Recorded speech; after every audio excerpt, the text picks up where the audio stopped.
मैंने फंसाया? अरे मैंने तो इन्हें वो दिया जो ये चाहते थे, सुकून, भले ही वो झूठ का हो।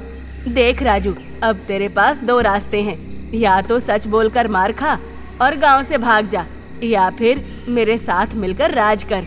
मैं तुझे मालिक बना दूंगी। राज? हाँ, ये गांव वाले तेरे गुलाम हैं, जो तू बोलेगा वो करेंगे, बस तुझे वो मसाला खिलाते रहना होगा।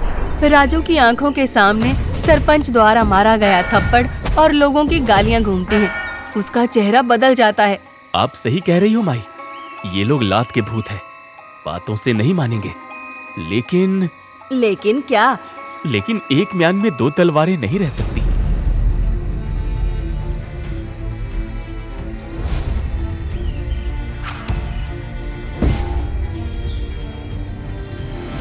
ये क्या कर रहा है तू?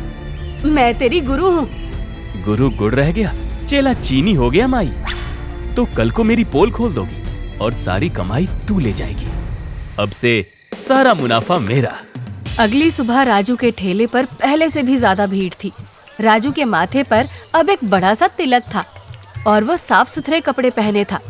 राजू बेटा, कल के लिए माफी दे दे, हमसे गलती हो गई थी, बस आज वो खाना खिला दे। सरपंच काका, मैंने आप सबको माफ किया। कल रात मुझे भगवान ने दर्शन दिए, उन्होंने मुझे एक दिव्य शक्ति दी है। अब से इस पाव भाजी में सिर्फ स्वाद नहीं, आशीर्वाद होगा। राजू भैया की जय, राजू भैया की जय। लेकिन भगवान ने एक शर्त रखी है। क्या शर्त है? हम कुछ भी करेंगे, अरे जान भी दे देंगे। जान नहीं चाहिए, बस जो पुरानी स्कूल वाली जमीन है ना, उसे मेरे नाम कर दो। मैं वहां एक आश्रम बनाऊंगा जहां रोज भंडारा होगा। अरे कभी जिंदगी में आश्रम ना बनाऊं, लेकिन अगर जमीन के कागज मुझे पढ़ने आते तो इनसे एक दो क्या, पूरी की पूरी खेत लिखवा लेता। अरे राजू भाई, क्या सोच रहे हो? अब तो मसाला दे दो और जल्दी एक प्लेट लगा दो। अब ठीक है, अगर मसाला चाहिए तो जल्दी जल्दी कागज पे अपनी दस्तखत करो और मुझे भी करवाओ।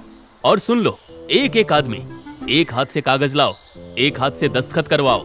बस इतनी सी बात। मंगरू, अभी पटवारी को बुला, जमीन अभी के अभी राजू के नाम होगी। राजू मुस्कुराता है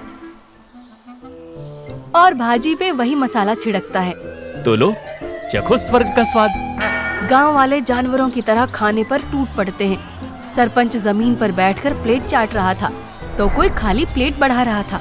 ऐसे ही रात हो जाती है। राजू अपना ठेला लिए घर की तरफ निकल पड़ता है। मसाला भी खत्म हो गया, बुढ़िया भी मर गई। अब क्या करूं? कुछ सोचना